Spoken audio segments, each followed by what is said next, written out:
Hi there, and welcome to another episode of 411 Pop Culture. I'm your host, Justin Steele. Joining me today is Danielle Almendra. How you doing today, Danielle? Wonderful.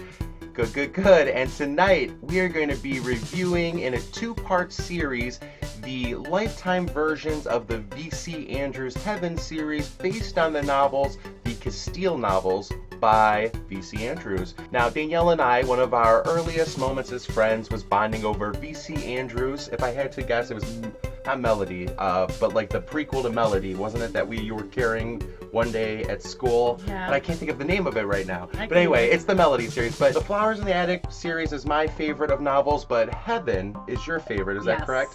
So we decided we were really excited to watch these movies, and we definitely have our opinions on them. But we're going to do a two-part series tonight. On this episode, we're going to talk about Heaven, Dark Angel, and Fallen Hearts.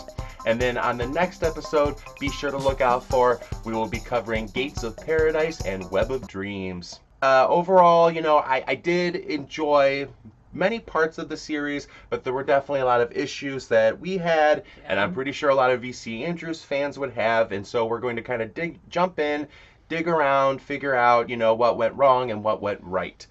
So we'll go ahead and get started, starting with Heaven. Now, Danielle, Heaven is your favorite series by V.C. Andrews. Absolutely. Flowers in the Attic was mine, the Dollanganger series. I definitely loved Heaven, but I read the Dawn Cutler series first, and so after Heaven, a lot of the ghostwriter took over. Yeah. I think it was around Fallen Hearts. He kind of started at that point. Yeah.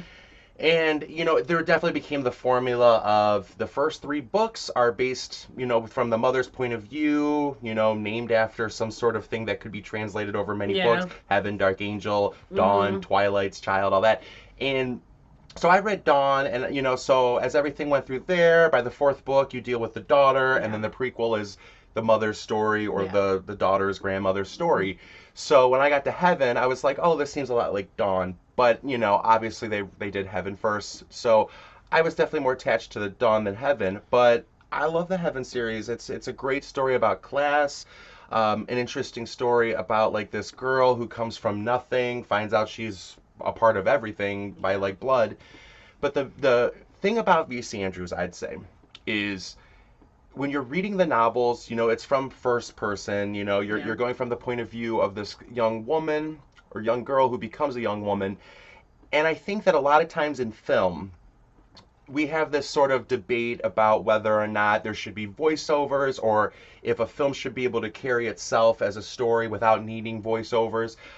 I'm ambivalent about that, but I do think in the case of adapting V.C. Andrews novels, and I think that this is a big part of where the Flowers in the Attic Lifetime adaptation went wrong, and I think it's a big part of where the Casteel Heaven V.C. Andrews series went wrong.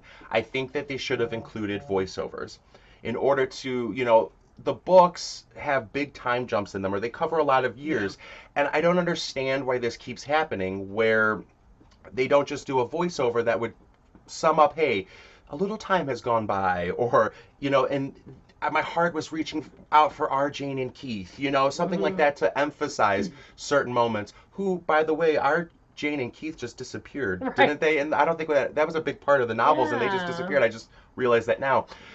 But anyway, I just think that voiceovers, that going into this, that's a big thing for me, that I thought the Dollanganger adaptation and the Casteel adaptations both had problems with, because the 1987 Flowers in the Attic definitely included a voiceover, and it really helped to set the tone.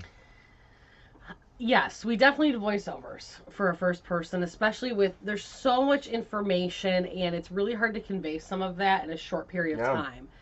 I kind of want to backtrack a little bit to why I really love the Heaven series. Sure. Well, let's first and foremost. Definitely. I just wanted to make sure I emphatically said that I think starting off right away, voiceovers would help a lot. Yeah. I get the debate. I really do. Filmmakers out there. But in this series, which a lot of what's problematic about Heaven, Fallen Hearts, this whole thing that happened with Lifetime, are getting too far away from the books, too close in certain areas and too far. And I think a nice bridge, if they continue to do these adaptations, and I hope they do, Start doing voiceovers. Stop worrying about, Right. proper filmmaking or storytelling. Sometimes voiceovers do work, and in the Lifetime series of VC Andrews, it does. But yes, because we're starting with Heaven, Yeah. let's talk about what you do love about the book series. So when I read the Flowers in the Attic, the Dollanganger series, I had already seen the 1987 Flowers in the Attic, so I already kind of had a vision in my head of like the characters and just everything. And when I read the books, I mean, that's really all I saw. So that when I knew this was coming out, I mean, it was like, this is the first set of books that like really took my imagination to a whole different level, because I had no picture in my mind. It's all in your head. So when you see it on screen, like, and I just want to start off by saying that I loved every minute of it. I really did. I mean, I obviously have fans of the series, of the books. We're gonna have our little fan, critiques and things that might have bothered us, but it's exciting to see these ideas come to life on film. Yes, yeah. It was like, which is why I hope they continue. Yeah, because I mean, like, I always had the Flowers in the Attic, like, kind of in the back of my head, but when this came on film, it was almost like a dream come true, because Heaven is my favorite, because it was my first chance to really picture something in my head. Yeah. So I just want to start off, throughout what you hear for the next 2 episodes, it's like, yeah, we're going to have some strong opinions about certain things, but I know I loved it. Yeah. Well, I really enjoyed as far as the books go, I really loved Heaven. I loved her story, but I remember when I think back on the series, I actually was more attached to Annie in Gates of Paradise and Lee in Web of Dreams. I actually went back to those 2 books a lot. Really? Yeah, and so I had higher expectations for those. I loved the Heaven series. I especially loved Dark Angel. I feel like I tend to love in the V.C. Andrews catalog the second book. Yes, yeah, it's always the second book. But when I think back on it, the story of Annie, maybe it was just the time in my life that I read it, or this or that, or Lee, I always had very specific ideas in mind for those. Heaven, I was a little bit more willing to adapt to. However, I think a lot of fans, right off the bat, transitioning from books to screen, it shouldn't matter, but it does. Oh, it does. It does matter, because V.C. Andrews is so emphatic about these descriptions, the hair colors. Well, yeah, I mean, her books are so descriptive. You have a mental picture that the hair color matters. It does. Especially when you have a novel called Dark Angel. Like, well, she has red hair, and the actress did perfectly fine. No red hair. The actress did perfectly fine, but she would have been a great Ruby. Like, I'm like, why did we do Ruby then? Yeah. And it's like, what are they? Are they going to give Ruby dark hair or something? And I know that sometimes I love these step back covers, like where you used to open them up, and there was like that little keyhole you look in, and sometimes they get wrong. Ruby, for instance, in the first book, the step back cover, she has red hair, but in the second book it shows her and Giselle, and they both have long dark hair, and I'm like, wait, what? And then it goes back to red hair for the All That Glitters, I think is the third book. But Heaven, I will say, on the step back cover for that, the first book is definitely the strongest image I have in my mind when I'm going through imagining the characters. Like in Dark Angel, Gates of Paradise, all of them, I'm kind of like, yeah, that works, but I have in my mind the Heaven, those characters. But the step back cover gets it wrong, one thing in Heaven, where they have the doll. The doll in that has dark hair. Yeah. And in the novel, it's supposed to have blonde hair, because Leah's supposed to have blonde hair. And I just thought it interesting that even though the step back got it wrong there, the movie also got it wrong, because they kind of gave the doll reddish hair in the first thing, and then all of a sudden it kind of looks like in flashbacks it had darker hair, and certainly by Web of Dreams, the adaptation, it had dark hair again. So I'm like, it's weird that the step back got it wrong and the movie got it wrong, but really the hair color matters. The V.C. Andrews spends so much time going on and on about the way these characters look, and a big part of Fallen Hearts is the blonde hair. Well, right. And so, Heaven has black hair, but she has her mother's face. Mm-hmm. That's why it's so important that her hair is black and her mom's was blonde. Yeah, because she entrances all these guys that loved her mother. Yes, and then, like, that's also a key factor in her biology, if you will. I mean, the black hair came from the Tatterton side of things. Yeah. So it's like the hair, and I did go on and I read some reviews, and I mean, it was hair. Sure, because it's not just an arbitrary thing.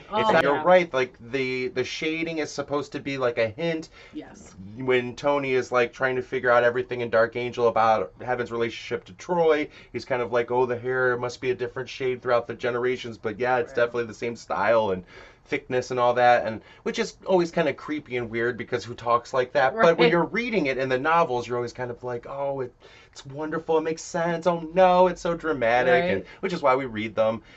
But overall, it's not just some random thing. You know, it's not arbitrary. She doesn't just put it in to be like, this chick is dark hair, who cares? Right. It's cat. You know, and the girl, I think she did a fine job, but in watching the series, and we'll cover this in when we do the episode of Web of Dreams, but I really feel like the girl who played that, who did a fantastic job, who played Lee, Heaven's mother, why didn't they just cast her as Heaven? Right. Like, she was a perfect Heaven. Yeah. Like, everything. And even more so than the girl, and I think her name's like Annalise or something, that played Heaven. She did a fine job, but, I mean, she did a more than fine job. She had certain aspects of the Heaven character, but this other girl really had that, I thought. The casting in general, it missed the mark so many times. I mean, it missed the mark with Heaven. It missed the mark with Lee. It missed the mark with Luke. It missed the mark with Troy.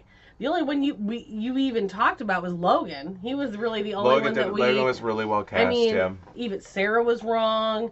I Jillian enjoyed. was right. Yeah, well, actually, I thought Kitty was good. I thought Jillian was good, and I really enjoyed Jason Priestley as Tony. I actually thought he did a really good job. It's interesting. I link him to the Flowers in the Attic adaptation as Heather Graham, whereas they both kind of realized the sort of like V.C. Andrews are these dark fairy tales.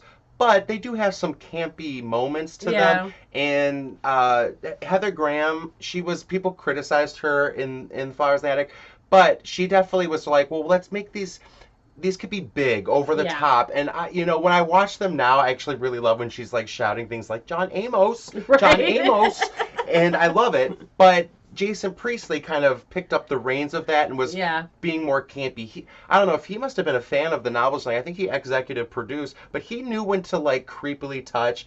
And I also think I hope to say this in Web of Dreams, but the guy who played Jason Priestley's the younger version of Tony played a younger version of Jason Priestley in an unauthorized Beverly Hills 90210 thing, which I thought was pretty interesting because he did look a lot like him. Yeah.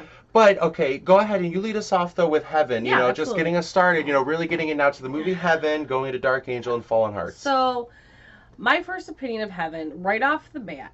So, my first issue with the Heaven adaptation was it didn't show you how poor they were. Yeah, the cabin, I thought, was very much how the cabin was supposed to be when it gets renovated in Dark Angel. So, it looks kind of nice. I mean, it's literally a one-room shack with, like, a really old stove, a bed with a curtain, and that's it. That's it, yeah. It's like the curtain's supposed to be a partisan. Yeah, and then they try, like, they bring Pa in, and he's bringing food. No.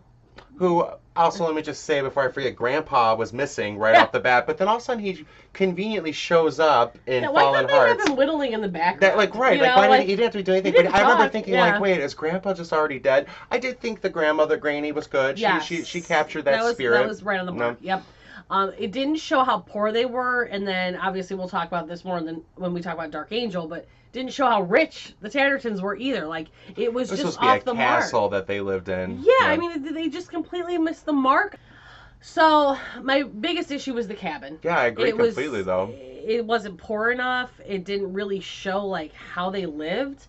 I mean, literally, they had, like, no shoes. I mean, they had, like, one pair of shoes with holes in them. It didn't show how poor they were at all by any means. Well, and I thought it was misleading, the opening scene with the school. We were kind of like, oh, is this modern? Like 80s, right. Yeah, I'm like, wait, what's going on? Or is it a Stranger Things 80s thing? Yeah, they didn't look like they were sewn together or anything like that. I agree. They seemed more well off than they were supposed to be, especially because it is supposed to be like this coal miner's daughter in the hills type Kentucky thing going on. I mean, they're like the lowest of the low in West Virginia, in the Willies, if you will. And that just started right off the bat. She suffered so much in that book. And it didn't come out at all in the adaptation. I mean, well, they spent a very little time in the poor part of the movie. Right, like, her Pa was, like, mean to her, but, like, Which they did do. They at least got that. Some of it, but he mostly ignored her. Right, but I like the fact, like, it didn't happen in the book like that he, like, physically removed her for sitting at the table. That was kind of awful. Yeah. Like, in a not Paul way, who's already awful. Just sometimes... He would never have touched her. Right, sometimes it's just him ignoring. You can get the subtleties of the hint. It doesn't have to be so in your face that he, like, picks her up and all this. I mean, it works. I get it. It emphasizes that moment. But, I think that the movie, it's split wrong. Like, they put too much stuff on the kiddie side of things. Yes. Or, a Candlewick, I think it's what it's called in the book. And you really, part of the novel, yes, you have like in her head narration, but they're really just suffering in the winter. Yeah. They're, they kind of hinted at it. Cure their meat and like they had to go to Steele. Yeah, like they had to Steele. I was expecting a scene like that. Yeah, it did not come across at all. The Kitty and Cal stuff was much longer in the movie. Again, yeah, I wasn't expecting that to be so much of it. It was so long, and then they didn't capture what they really needed to capture. Like it was almost like he was borderline creepy, Cal. Like kind of coming onto her a little bit. Like, he was in the book, though. He was, but like they didn't put that upfront stuff of like him being the dad and like her vulnerability really coming out. I just don't feel like it was captured. In my opinion. Correct. See, I don't know. I seem to remember in the book pretty quickly off. He was distancing himself from her in the book, because he knew Kitty would be crazy, but I remember getting those sort of hints right away when I was reading.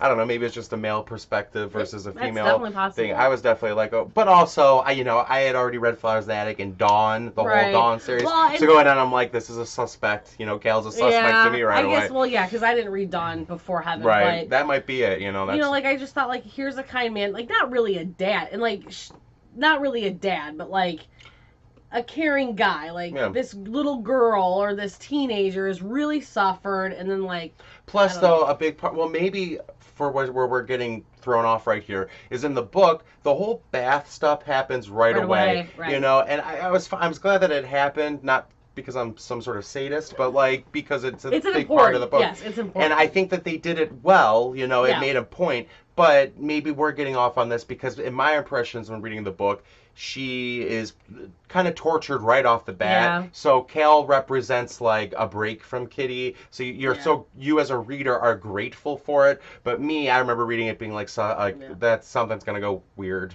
here. So well then and the actress that played Kitty did a great job with the personality. Julie Benz, I really liked her. But again, here we have the hair is wrong, the clothing's wrong, the profession's wrong.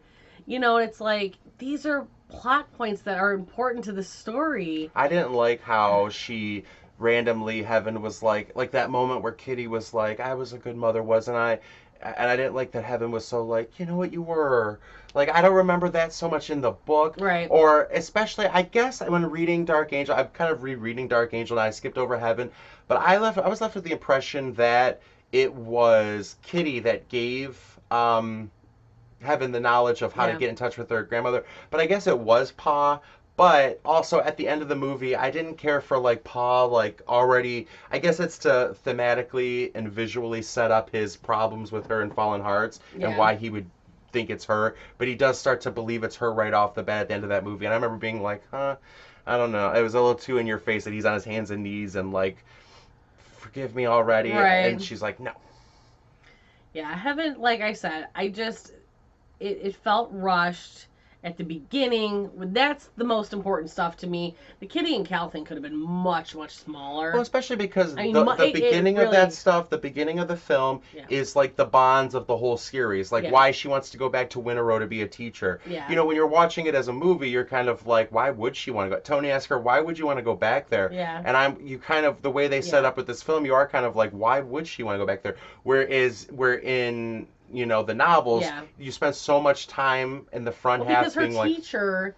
And they inspired her to be that. But also the fact of like the starving and all that she wanted, and it was the whole religion was a higher or a more prominent part of the series, where she wanted to sit in that front pew and have her pride held high. Oh, I forgot about the church. Yes. So but you're right. There's also the stuff like the teacher that's missing, and it's kind of like, well, that's why she wants to be a teacher. Like again, things that this is also again going back to the Flowers in the Attic adaptation. Simple sentences or like have a character with 2 lines that explains like, oh, and again a voiceover. This teacher who said these 2 lines. she inspires me. And there you go. There solves a lot of pages and pages of stuff.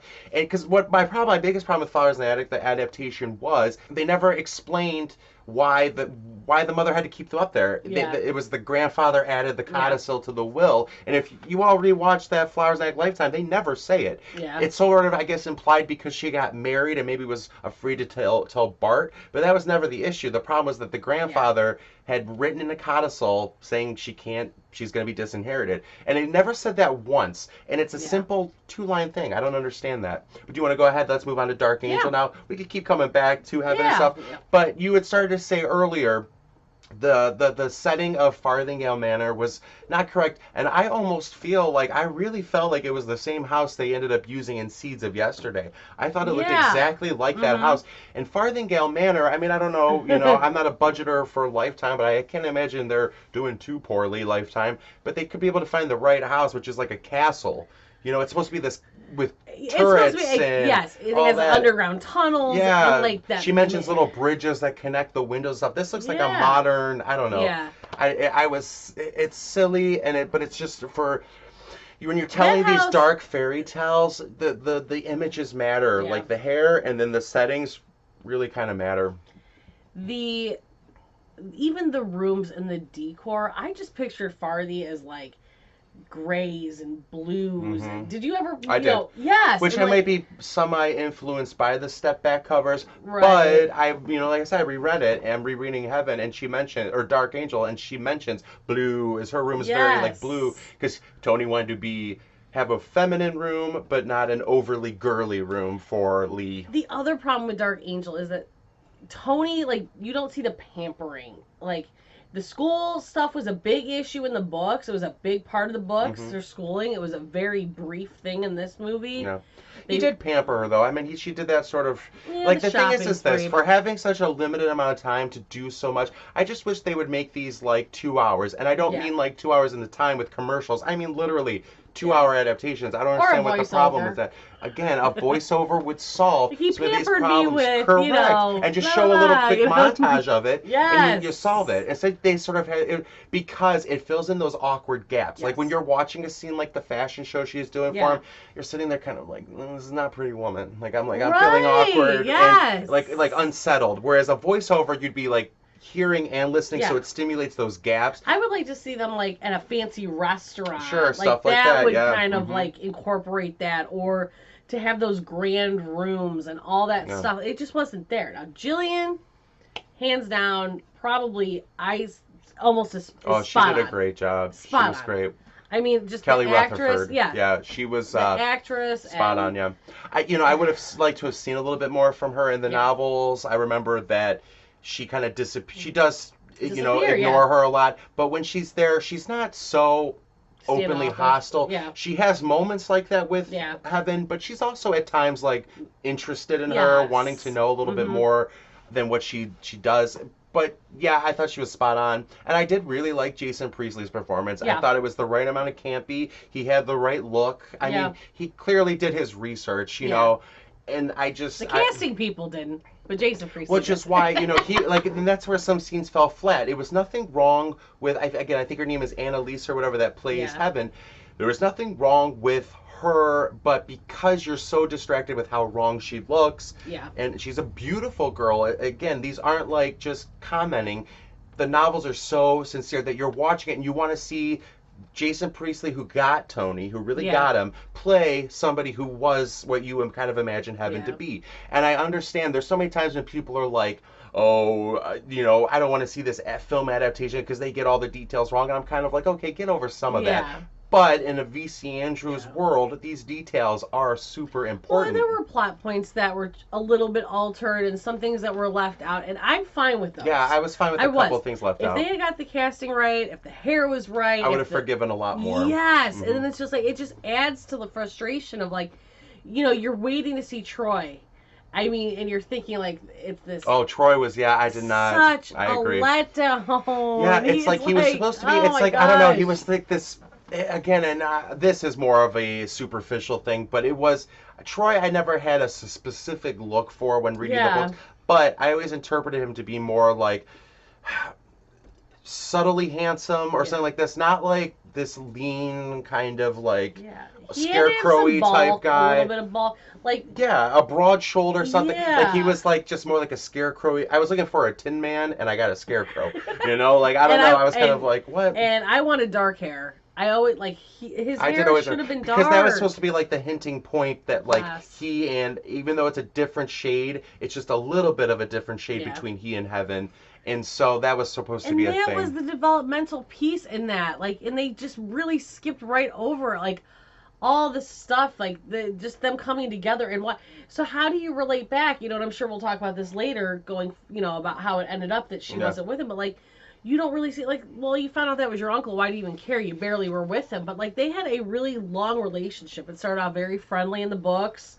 You know, they were friends. I missed seeing moments where they were like sitting on the. I would have liked a montage scene of like where a voiceover would have been going over, where she's like, you know, Troy and I sat there and it was day upon day. Yeah. I started to forget my memories of Logan because this man before me. And meanwhile, you're seeing shots of them eating dinner together. Yeah. I remember the big image that I always have of Troy in Heaven because it was supposed to be in the cottage, which they kind of got in the model they even used on the film at first, where she's like sitting on the floor looking up at him while he's working on the toys. Moments like that. And so when he is saying stuff to Annie later on, your mother and I did this or that, you know, it has more of an impact because we're remembering it. Yes. Instead, sometimes it feels like, I think, if I remember correctly, I know they did this for Flowers in the Attic, which I wish they hadn't, but I guess there's a different writer for each of these movies and a different director. And I guess, there shouldn't be. Like, I'm sure they talk and stuff like this, but there's little details that don't always add up. Like, I forget what it was. We'll talk about it. I'll try and remember for Gates of Paradise, but something he says to Annie at the end, and I'm hoping I'll remember.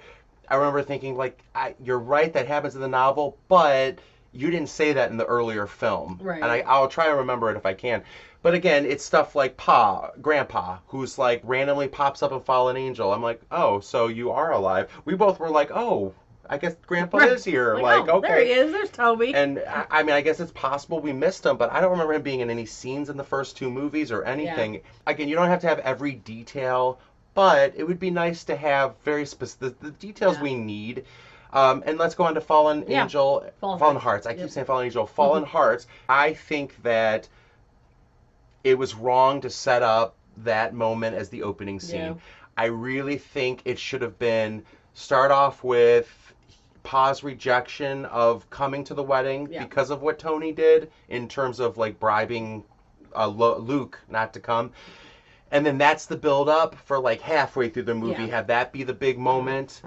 Because then it's kind of like less impactful when Tony later on reveals this stuff. Because it was at the beginning of the film that she did this thing that got Tom killed. Yeah. But like I really thought that it shouldn't have been such a moment to get started. I think that was the wrong choice. Yeah. I really do. From like, you know, I do review films for Wicked Horror and stuff like that, and that's something I would have criticized if I had written a review about this. Didn't you want the opening scene to be the wedding? Yeah, right. The novel, it starts with a letter where she's like reaching out to Pa, and that sort of happens when they're getting ready for the marriage and stuff. Yes, it should have started off, things are getting better from Dark Angel, she's gonna get married, and ultimately, like, because Pa doesn't come, she then starts to see the bad in Tony and stuff, but then she decides to take out her anger on Luke, which then gets Tom killed. Yes. And then that would have been the way that should have gone. But I did have a problem with that. Like, I was like, no, this is too soon.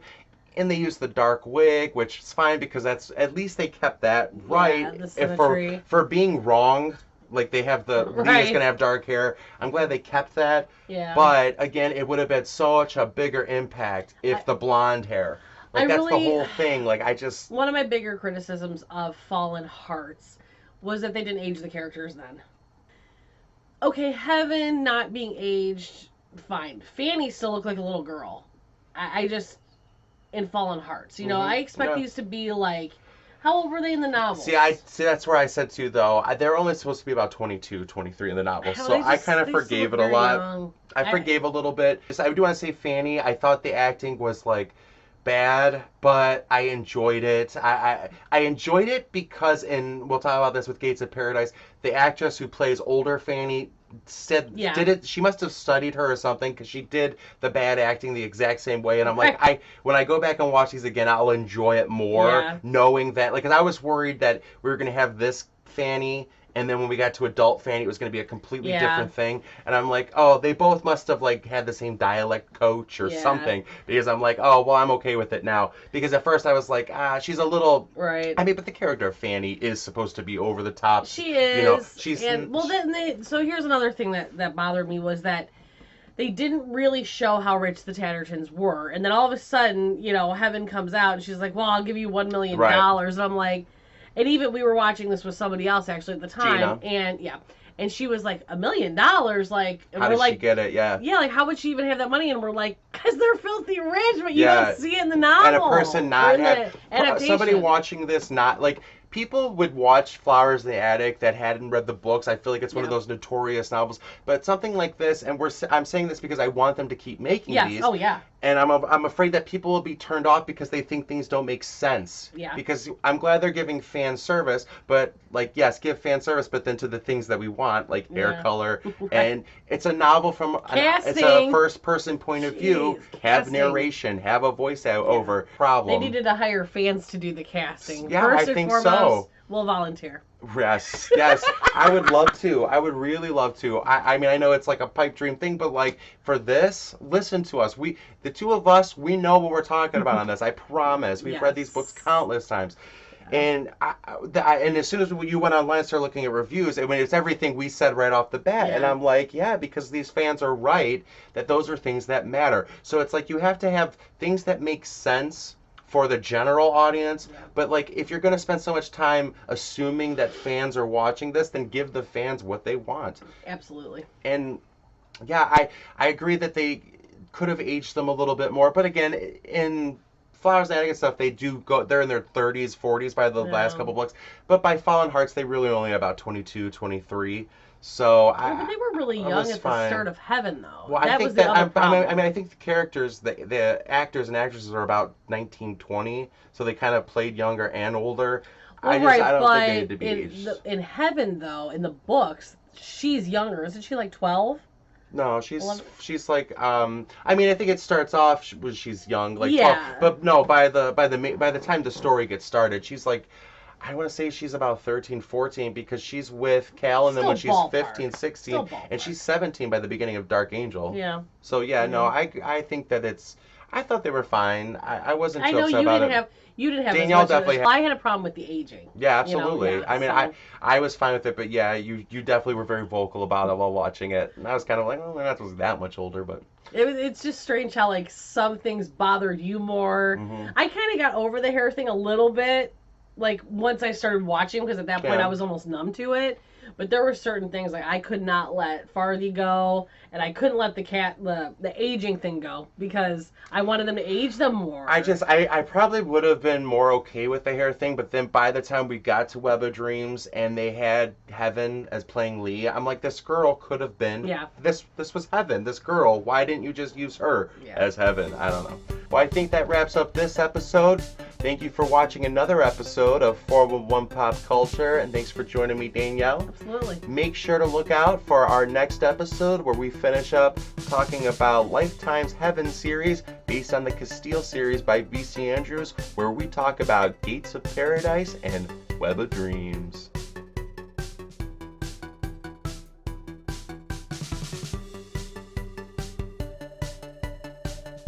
John Amos. Right. John Amos. And